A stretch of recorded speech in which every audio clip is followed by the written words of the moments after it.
Que matéria, viu? Não é uma matéria que é meio triste, né? Porque é um final, vai ter um final muito triste aí se a polícia tomar providência da justiça. Duas mulheres disputam o mesmo macho. E uma furou a outra. Marcou o repórter, não é? É dos problemas familiares. Vamos lá.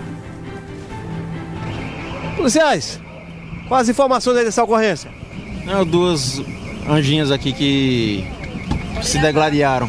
Tava brigando. Uma esfaqueou a outra ontem e a outra esfaqueou a outra hoje. E aí o primeiro batalhão presente. Isso. Levando aí pra delegacia pra ver o que o delegado vai resolver. Qual é isso aqui? Elefante 01. Primeiro batalhão comandado aí pelo tenente e coronel. Aqui a moça aqui. O que foi que houve com você, minha filha? Eu esfaqueei ela ontem por causa que ela estava comendo com o pai do meu filho, que eu tô gestante. E hoje ela me segurou com o pai do meu filho para poder me esfaquear. Como é que foi o nome? Helenice Santos Almeida. Helenice Santos Almeida, quer dizer, tava de bronca com a colega. Foi ela comeu com o pai do meu filho. Aí eu peguei ela ontem. Tava namorando com o seu ex ou com o seu atual? Não, o atual, o pai do meu filho mesmo. Aí eu fui pra minha casa hoje, saí, ganhei meu alvará hoje. Tava no floro. E assim que eu saí, ela chegou, fui em casa. Quando eu cheguei em casa, ela tava me esperando já com meu marido. Aí meu marido me segurou e ela me agrediu de faca. Hoje? Meu marido. Hoje, no instante. E ontem? Olha ali, mostra ali. Eu agredi ela tá com 5 pontos. Vamos aqui falar com ela aqui? A diva. Quer falar alguma coisa? Não quero falar nada não, só vou matar ela. Não diga isso não faça isso não. Não tenho nada a falar não. Você querer matar ela, não faça isso não. Ela foi na minha casa querer me esfaquear. Por quê? Viu? Porque ele não quis mais ela. Entendeu? Ele Tá não com você quis mais, agora? tá comigo. A diva. E aí? E ela veio pra me esfaquear e o policial disse que não era pra ela ir na casa de ninguém, pra esfaquear ninguém. Como é seu nome? Vai tomar no seu c, Como é seu nome? Bárbara Eva Silva Santos. Mas você vai fazer as pazes? Vou fazer a paz se eu matar ela. Aí é uma cachorra, menino. Tá aí.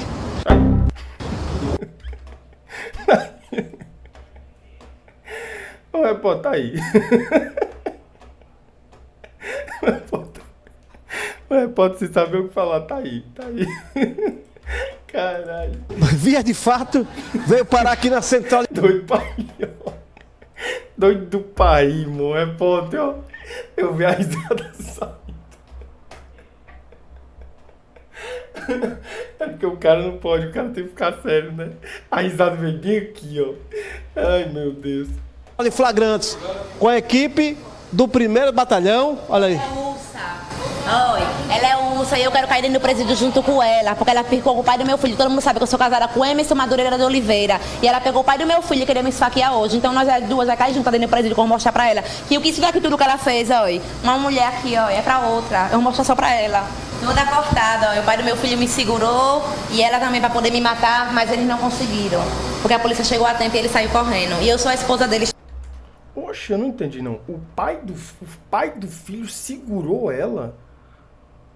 O pai do filho segurou ela? Agora eu não entendi, pô. Agora eu não entendi. Estou grávida de 4 meses. E ela quer que apoie ela no presídio, por causa que ela é ursa, tava dentro da minha casa. E eu saí agora, ó. Aqui, ó, eu vou mostrar pra câmera, pra todo mundo ver, viu? Oi. Saí, não tem 2 horas de relógio, ganhei meu alvará de soltura por ter dado 5, por ter dado uma facada nela ontem, ela ter pegado 5 pontos. E hoje ela veio me matar com o pai do meu filho. Viu? Só fique pra vocês, a ursa da Bárbara. Ela tá aqui presente. E essa confusão foi aonde? Lá no Santa Maria. Que lugar ali? Ali perto da lavanderia, onde lava a roupa das mulheres que são paridas. E você tá na bronca. Eu tô na bronca, né? Eu vou esperar eu e ela cair junto. Aqui nós duas vai se esbagaçar, uma mulher pra outra. Né? Covardear e botar um homem pra poder pegar uma faca e vir me matar, né? Sendo que eu sou a mãe do filho dele, né? Mas... E ele? E ele fugiu, como sempre, bandido frojado, medroso, ladrão de ônibus. Fugiu pra poder não ganhar a fama dele, pra ele não poder ir preso. Com o Lei Maria da Penha, que a fama dele é só bater e roubar ônibus. Nada disso mais ele sabe fazer. Qual é o nome dele? Emerson Madureira de Oliveira. Gente, a diva maravilhosa, tá? A diva. A diva ficou viva. A diva ficou viva. Denunciou a tentativa de feminicídio. Conseguiu se livrar das garras do ex-lazarento. Viva. Sobreviveu à facada. Tranquila. Tranquila. Tá dando entrevista. E maravilhosa a pele dela, tá? Ainda tem isso. Divônica. Você volta pra ele? Divônica. Não, não volto. Tenho certeza. Absoluta. Mas você tá na bronca com ele. Eu quero pegar ele também. Não. Não volto. Não volto. Se lembra daquela história daquelas duas mulheres que virou, não é? Uma pandemia no mundo, no Brasil todo. Ei? Viralizou, né? Viralizou no Brasil com mais de quase, quantos já em quando? Quase 250 mil pessoas já viram essas meninas no Brasil, na internet. Daquelas duas meninas que se brigaram, né? Redes sociais, você estourada. É assim, muita gente, algumas me criticam, algumas elogiam, muita gente falando comigo, sou sua fã, gostei de você, como você tá. Assim, várias pessoas me seguindo, fiz um Instagram, bombou também, em menos de 15 dias, eu acho que bateu 10 mil no Instagram, e tô bem, graças a Deus, né? E o bebê? Minha bebê também tá bem, né? Tá É um menino ou menina? É menina. Quantos meses? Tá com 2 meses e 10 dias, é uma princesa linda. E aquela história, aquela confusão entre você e a Bárbara, o que foi ali exatamente? Assim, foi um caso assim, ela era muito uma conhecida minha, andava comigo em todos os lugares, comia no mesmo prato que eu, né? E findou que ela se afastamos um pouco, passou um tempo, ela conheceu meu esposo, chegou, conheceu ele, sabia que ele era meu esposo, mas ele não sabia que ela era minha amiga. E nisso daí ela foi e ficou com ele, né? Porque mulher que não presta é assim mesmo, né? Gosta de destruir o lado dos outros. Achou a coitada que ela ia conseguir o meu relacionamento, ela conseguiu uma noite nada mais como apenas qualquer uma que não se valoriza. E nisso aí aconteceu o que aconteceu, meu marido não ficou com ela, tá comigo até hoje e ela tá aí, né, nas mãos de outra pessoa. No dia da reportagem, na Central de Flagrantes, chegou a conceituá-la como ursa. O que é ursa? Ursa é uma mulher que ela entra na sua casa, que ela come com seu esposo, que ela destrói seu lar, dá uma de sua amiga, veste sua roupa, calça seu chinelo e depois está comendo com seu marido. Essa é a famosa ursa. Uma história que chegou pra gente é que a Bárbara Eva está gestante e do seu atual companheiro. É verdade? Assim, na minha conclusão, pra mim não é. Porque ela não só comeu com o meu marido, ela comeu com vários outros, entendeu? Aí, quando nascer, nós já fazemos um exame de DNA, né? Ver do qual um deles que foi, que ela comeu, né? Pra poder saber, né? Porque o caso é sério, né? Na época você ficou na bronca com ele, você chegou a xingá-lo, dizer que não queria. Falei com ele coisas, disse que ele era ladrão de ônibus, mas gente, meu marido não é ladrão de ônibus. Eu falei isso porque na hora da raiva, uma mulher que se sente traída, ela vai longe, ela executa, ela fala tanta da coisa. Não pensei muito bem, mas eu não ia deixar o meu marido, que me valoriza, que cuida de mim, que tá cuidando da filha dele hoje, que tá botando o sustento, é pouco, mas está botando dentro de casa, não está deixando nós passar fome, pra poder dar ele pra uma qualquer, né? E sobre... Aqui a gente tem algumas coisas, eu acho que a gente pode analisar o discurso de algumas formas. Primeiro, né? Pra dar ele pra alguém. Então, assim, não é que é loucura, né? Isso aqui, mas eu acho que pode dar alguns indícios de que a posse não é dele, a posse é dela, né? Então, não é eu que sou dele, é ele que é meu. Então, eu não vou dar ele pra ninguém, porque ele é meu. Então, há uma noção subvertida aqui de posse. Tipo assim, não é que ela não é que eu sou dele, é ele que é meu. Então eu não vou dar pra ninguém. Então até aí a gente pode encontrar ainda alguma mínima subversão. Mas, Samuel, você dá... Peraí, cara. Pois é, aí é o que a gente vai fazer, ó. É onde a gente vai chegar agora, nos marcadores de gênero, né? Mas ainda assim é muito complexo isso aqui, tá, gente? Pra gente falar, porque a gente teria que saber mais algumas coisas pra falar sobre. Mas assim, eu presenciei algumas situações de denúncias de violência doméstica. Nesses anos que eu venho trabalhando em instituições, de maneira geral, eu acompanhei alguns casos de violência doméstica. Alguns. Não, alguns, assim. Mais de um. Bem mais de um. E uma coisa que eu percebo nos casos de violência doméstica é que a violência acontece sempre em um momento em que a relação tá extremamente fragilizada. Então, é quando a relação está fragilizada, é quando a pessoa está fragilizada, é quando a relação está por um fio, e aí acontece o caso da violência. E quando a relação tá tudo tranquilo, esse caso de violência ele é mencionado, inclusive, por o casal de uma outra forma, em especial se esse casal for um casal religioso. Então, a depender do momento em que esse relato for obtido, da violência doméstica, a distância de tempo para o ocorrido vai comprometer o relato. Então, se a gata sofreu violência doméstica e denunciou no mês de janeiro, e até correr o processo ela recebeu o primeiro relato, no mês de março, esse relato já pode ser comprometido. Porque essa distância de tempo é crucial para o... Eu vou tratar nesses termos, porque a gente não pode falar de outro termo. Porque se a gente falar desse termo, a gente vai estar conotando outro sentido.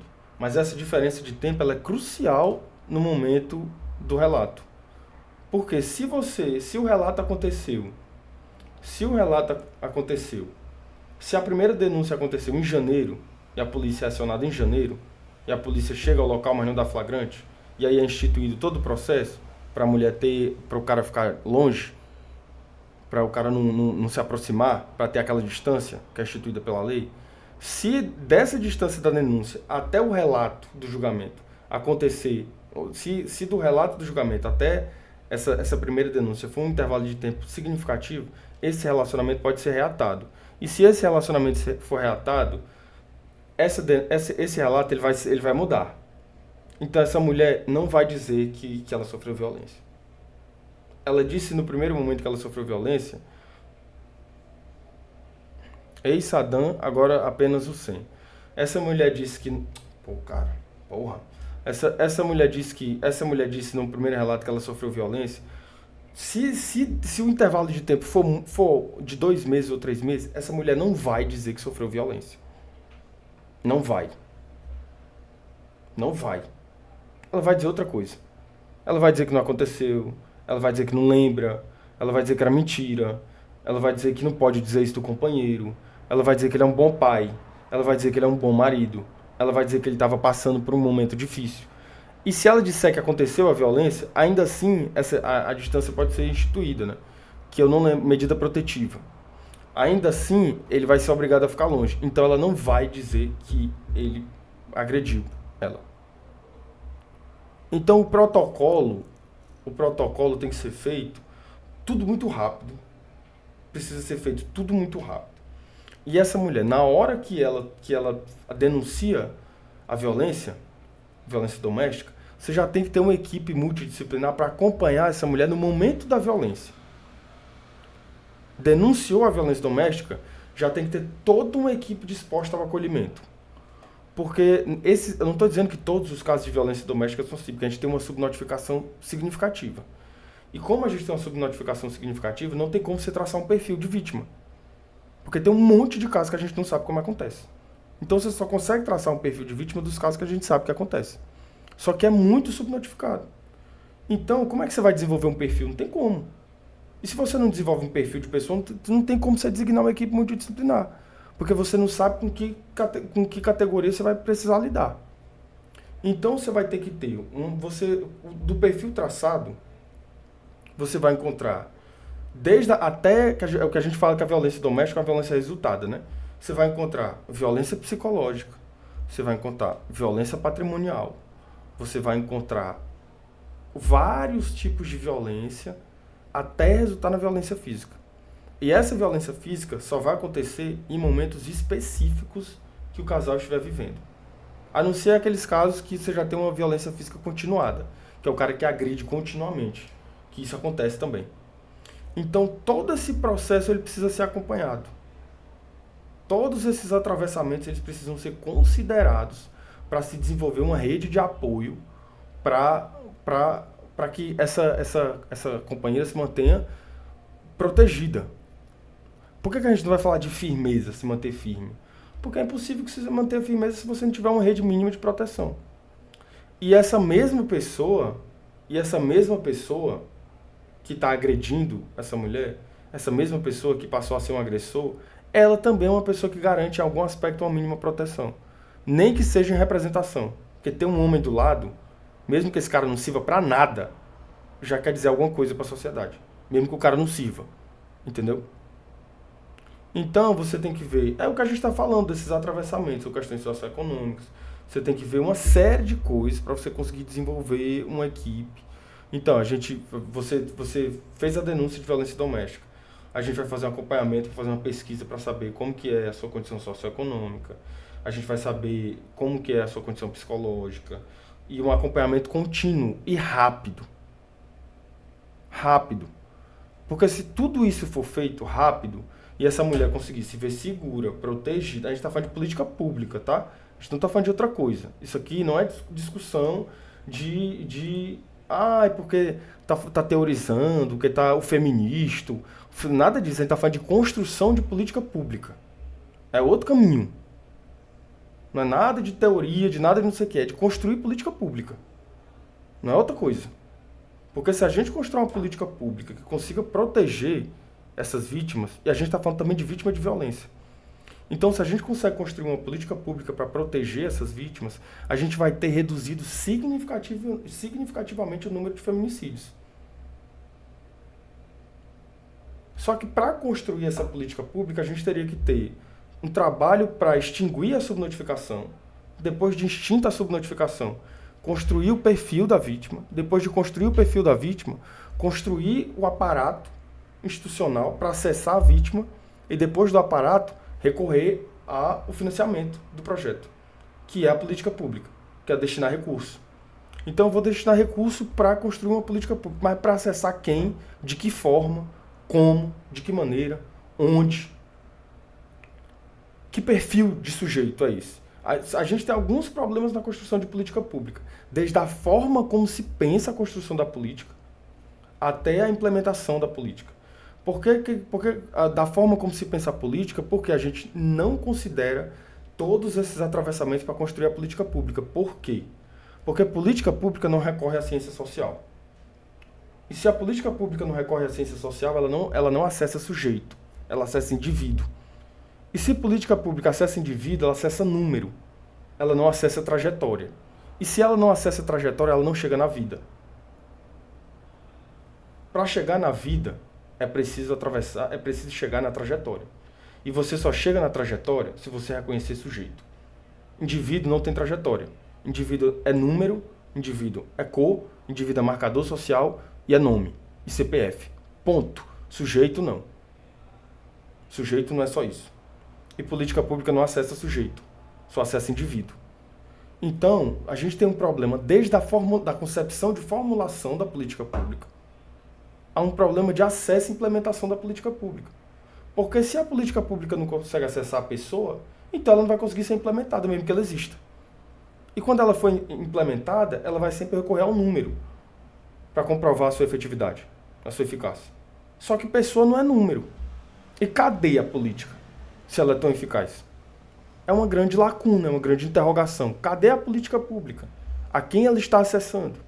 Então a gente tem um problema desde isso aqui. Porque tu está falando de violência, mas você é um homem falando de violência. Eu estou falando de política pública, eu estou falando de construção de política pública e eu estou falando de teoria de pesquisa. E aí eu vou chegar no sujeito. Que aí é o que o vídeo sugere, né? Que é violência. Tarará. Então, para chegar em todos esses lugares, a gente precisaria ter uma nova concepção de construção de política. E de qual ferramenta seria a base, a utilidade para construir essa política. E aí é onde eu localizo as ciências sociais como uma ferramenta útil para a construção de política pública. Porque a depender da ciência social que você utilize como uma ferramenta, você vai acessar a trajetória desse sujeito. E a implementação dessa política ela pode ser feita a partir dos pequenos núcleos. Então, se você desenvolve a política, porque o orçamento é assim, né? O orçamento é assim. O orçamento vai assim, vai do município para o estado, do estado para a União, e ele desce da União para os estados e municípios. Então, há um problema, inclusive, orçamentário, do caminho que percorre o orçamento até chegar no município. E a forma como isso... Aí a gente vai falar... É foda eu falar sobre isso, porque a gente está falando sobre... A gente fala sobre isso porque, assim, eu não vou poder não falar em democracia social burguesa, né? Que a gente esbarra numa questão, porque como é que você é um marxista, você está falando do modo como opera a democracia social. Mas a gente tem que falar, não tem o que fazer. A gente acaba tendo que falar. Então você tem um problema de concepção de modelo, que é como o recurso sai e chega no município. E quando esse recurso chega no município, você tem um problema de concepção de construção de política pública. Como é que eu vou construir uma política pública para pessoas? se a política pública só reconhece o indivíduo. É como se o Estado fizesse assim, o Estado pegasse um pente fino gigante e ele vai passando o pente fino, quem for ficando no pente fino, ele vai colocando no dado. E pronto, a política pública é testada a sua efetividade a partir disso. Só que há um problema aí, porque a gente está falando de pessoas, cara. Então, como é que essa política pública vai ser construída? Como é que ela vai ser desenvolvida? Como é que esses marcadores eles vão ser reconhecidos? E como é que a gente vai considerar todos esses atravessamentos necessários para acessar esses indivíduos? Aí é onde a gente localiza a utilidade das ciências sociais. Porque a ciência social ela vai oferecer o dado qualitativo. E é no dado qualitativo que você vê a efetividade da política pública. É na história de vida da Mariazinha, do Joãozinho, do José, do Marcos. É nessa história de vida. Não é no dado lá. Não, a gente conseguiu. Você tem um balanço geral, né? No final do mandato. A gente desenvolveu isso aqui, isso aqui, isso aqui, isso aqui. Cadê as pessoas? Cadê os nomes? Quem foram? De que modo é que acontece? Então, nesse sentido, as secretarias municipais, que são as regionais agora, né? As série 1, 2, 3 e 4, talvez fossem, se a gente conseguisse desenvolver um novo modelo. Aí a gente vai ter que pensar, inclusive, no novo modelo político. Do novo modelo de gestão mesmo. Porque essas secretarias é que seriam as responsáveis por desenvolver os núcleos de pesquisa.